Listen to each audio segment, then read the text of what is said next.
तो इस वीडियो में हम लोग पढ़ेंगे सीएनएस के बारे में। सीएनएस में हम लोग सबसे पहले पढ़ेंगे टीएस ऑफ स्पाइनल कॉर्ड। हम लोग ये पढ़ के आए 11th-12th में, बट फिर भी मैं चाहता हूँ इसको एक बार अच्छे से रिवाइज करें ताकि नर्व क्या होती है, उसकी फॉर्मेशन कैसे होती है, इसको हम लोग अच्छे से समझ पाएँ। ठीक, स्पाइनल कॉर्ड मान लीजिए है, स्पाइनल कॉर्ड को मैंने ऐसे काटा।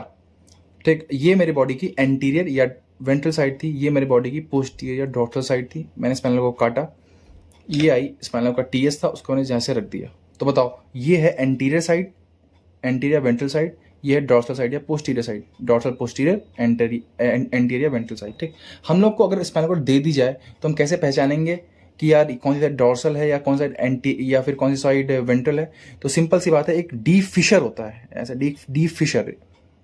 ये फिशर सिर्फ हम लोग के एंटीरियर साइड में होता है, एंटीरियर या वेंट्रल साइड में होता है। तो हम इस डीप फिशर की मौजूदगी से पहचान लेंगे कि वो साइड वेंट्रल है।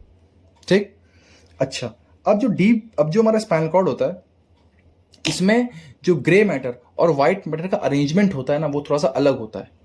ठीक, आप ये देखें, ये जो पूरा एच आपको दिख रहा है, एच ये जो बना हुआ दिख रहा है ना, बड़ा सा एच, ये है ग्रे मैटर को, ये क्या है पूरा ग्रे मैटर। और इसके अलावा जो भी दिख रहा है वो क्या है, व्हाइट मैटर। देखो white matter, white matter, white matter, white matter, white matter, white matter, और ये क्या है, ये हमारा ग्रे मैटर है।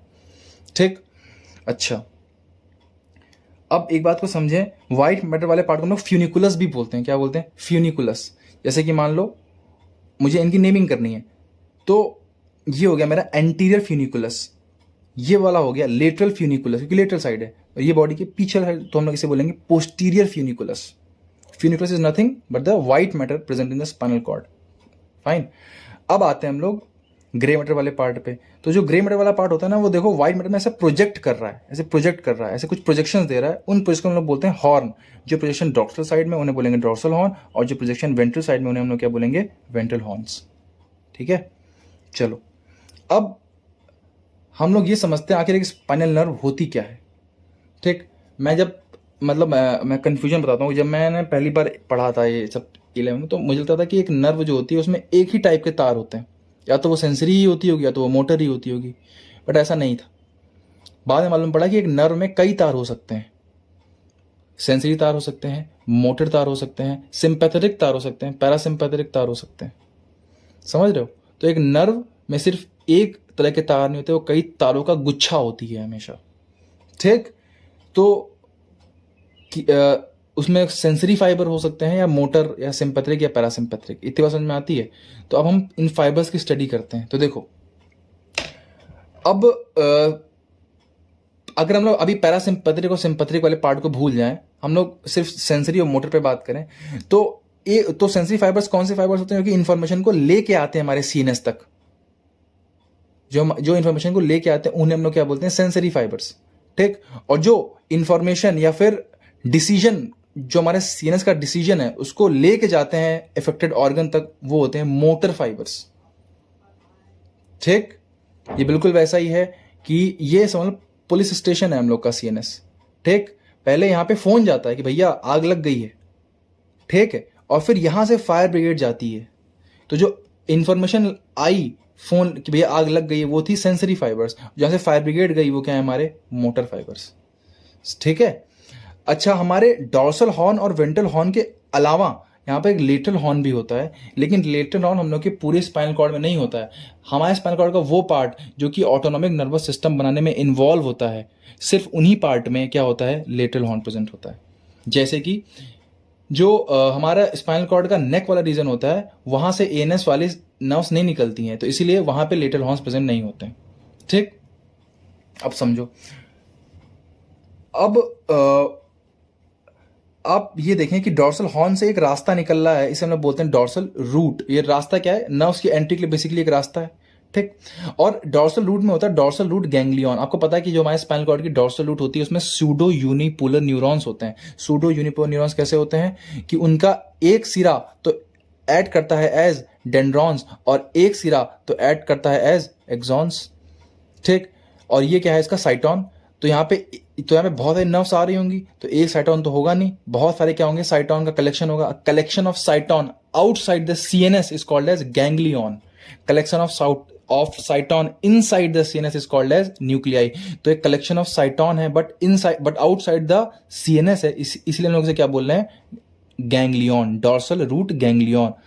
और जो हमारा वेंट्रल रूट होता है इसमें मल्टी पोलर न्यूरॉन्स होते हैं, ठीक है। तो इसमें कोई भी ऐसा गैंग्लियन की फॉर्मेशन नहीं होती है। तो आपको डॉर्सल रूट गैंग्लियन सिर्फ डॉर्सल रूट में मिलेगा, वेंट्रल रूट गैंग्लियन जैसी कोई भी चीज़ नहीं होती है। इतनी समझ में आई, ठीक है। ये सेंसरी नर्व आई, सॉरी सेंसरी फाइबर्स आई है। अब देखो सेंसरी फाइबर चाहे कहीं से भी आए, चाहे बॉडी के पीछे वाले हिस्से से आए, चाहे बॉडी के आगे वाले हिस्से से आए, वो आए कहीं से भी, वो एंटर कहां से करेंगे स्पाइनल कॉर्ड में? Through dorsal root.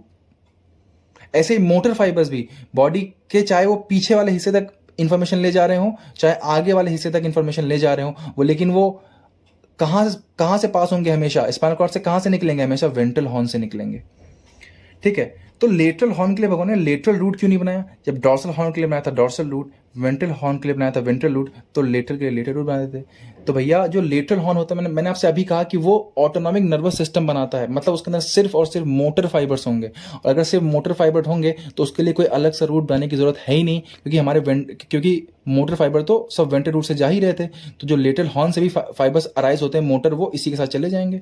अलग से रूट क्यों बनाए? जब यहाँ पे मोटर ही फाइबर निकल रहे हैं तो वो भी वेंट्रल के साथ ही निकल जाए, ठीक। अब देखो, मान लो ये सेंसरी फाइबर आया, इसने इंफॉर्मेशन दी, यहां पे साइनेप्स दिख गया, कुछ हो गया है, ठीक। अब क्या होगा? अब यहां से हमारे बॉडी का रिस्पॉन्स जनरेट होगा, ठीक। वो कहां से आएगा? वेंट्रल रूट से जाएगा, ठीक। अच्छा, और यहां ये जो इंटरवर्टिबल फोरामेन है, यहां पे डॉर्सल रूट और वेंट्रल रूट आके मिलते हैं, और इंटरवर्टिबल फोरामेन से ये जो सारे फाइबर्स निकल रहे हैं ना, इनको हम बोलते हैं स्पाइनल नर्व। इसको हमने क्या बोलते हैं? Spinal nerve. अब बताओ यार, कोई भी फाइबर चाहे आए चाहे जाए, वो यहां से तो पास होगा ही इंटरवर्टिबल फोरामेन से। तो इसलिए इंटरवर्टिबल फोरामेन में सेंसरी फाइबर भी होंगे और मोटर फाइबर भी होंगे, और जहां से जो पार्ट निकल रहे हैं हम लोग उसी को क्या बोलते हैं? Spinal nerve. ये क्या है? बस इतना पार्ट क्या है? Spinal nerve. तो स्पाइनल नर्व हमेशा मिक्स्ड होती है नेचर में। हमारी जो क्रेनियल नर्व होती हैं उनमें से कुछ सेंसरी होती हैं, कुछ सिर्फ मोटर होती हैं, कुछ मिक्स्ड होती हैं, लेकिन स्पाइनल नर्व सारी की सारी मिक्स्ड होती हैं। बात समझ में आई है? चलो अब देखो, अब यहां से स्पाइनल नर्व निकली, अब इसकी कुछ ब्रांचेस होती हैं स्पाइनल नर्व की।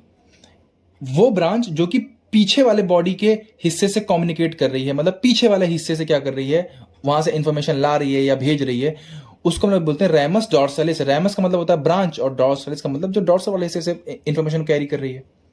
ऐसे ही रैमस वेंट्रलिस जो हमारी बॉडी के आगे वाले हिस्से से सेंसेशंस ला रही है, या फिर सेंसेशन भेज रही है, या फिर रिस्पांस भेज रही है, तो हम लोग उसे बोलेंगे रैमस वेंट्रलिस। तो स्पाइनल नर्व की दो ब्रांचें हो गई, रैमस डॉर्सैलिस, रैमस वेंट्रलिस। देखो रैमस डॉर्सैलिस और रैमस वेंट्रलिस दोनों मिक्स्ड ब्रांच होती हैं। दोनों कैसी ब्रांच होती है? मिक्स्ड ब्रांच, क्योंकि इसमें सेंसरी फाइबर भी हैं और मोटर फाइबर भी हैं। लेकिन जो लेटरल हॉर्न के न्यूरॉन्स होते हैं वो फॉर्म करते हैं ऑटोनॉमिक नर्वस सिस्टम, मतलब इंटरनल ऑर्गन से इंफॉर्मेशन ला रही है। मान लो ये सेंसरी फाइबर इंफॉर्मेशन लाया, मान लो ये इंफॉर्मेशन लाया हार्ट से, ठीक, कि भैया हार्ट धीमे काम कर रहा है, तो अब हार्ट को तेज करना है, ठीक है। तो यहां से सिर्फ मोटर फाइबर्स निकलेंगे, क्योंकि लेटरल हॉर्न में सिर्फ मोटर फाइबर्स होते हैं, तो मोटर फाइबर्स वेंट्रल रूट से निकले और वो सीधे गए यहां पे, ठीक। तुम ये बोलोगे कि भैया यार जो सेंसरी फाइबर है वो यहां से क्यों नहीं एंटर कर रहे हैं? तो मैं कहूंगा यार सेंसरी फाइबर जो इंटरनल ऑर्गन से इंफॉर्मेशन लाते हैं वो डॉर्सल और वेंट्रल रूट से ही ले आते हैं, ठीक। वो ले आते हैं डॉर्सल और वेंट्रल रूट से ही। और जो मोटर न्यूरॉन्स से निकलते हैं लेटरल हॉर्न से, एएनएस वाले, वो जाते हैं अकेले, और हम लोग इसे बोलते हैं रैमस कम्युनिकेंस। ये हमारी एएनएस वाली ब्रांच है जो कि हमारी ऑटोनॉमिक नर्वस सिस्टम बना रही है, ठीक है। ये हम लोग के बॉडी के ऑर्गन्स के साथ कम्युनिकेट करती है, इसलिए हम लोग इसे बोलते हैं रैमस कम्युनिकेंस। वो ब्रांच जो कि इंटरनल ऑर्गन से कम्युनिकेट कर रही है, so ramus communicans, and it is a purely motor branch. ये प्योरली मोटर होती है, ठीक है। इसमें सेंसरी वेंसरी कुछ नहीं होती, ठीक। ठीक है, तो इतनी बात थी जो आपको समझनी थी। आई होप आपको समझ में आ गई हो कि स्पाइनल नर्व क्या होती है, उनकी ब्रांचेस, और एक ब्रांच जो प्योरली मोटर रैमस कम्युनिकेंस। लेकिन ये ब्रांच हर जगह नहीं होगी, ये ब्रांच वही होगी स्पाइनल कॉर्ड का वो पार्ट जो कि एएनएस की फॉर्मेशन में इन्वॉल्व होता है, ठीक है। और मैंने आपको कुछ और चीजें बताई, जैसे कि anterior funiculus, lateral funiculus, posterior funiculus, ये सब काम आएंगे। इसके बाद की वीडियो बहुत इंटरेस्टिंग होगी। अगली जो 3 वीडियो में वो मतलब मेरा फेवरेट टॉपिक है सीएनएस का, and ascending tract, descending tract और ब्राउन सिक्वेट सिंड्रोम। बहुत लॉजिकल है सीएनएस, इसे पढ़ें, एंजॉय करें, और वीडियो को लाइक करें, चैनल को सब्सक्राइब करें। Thank you, bye bye.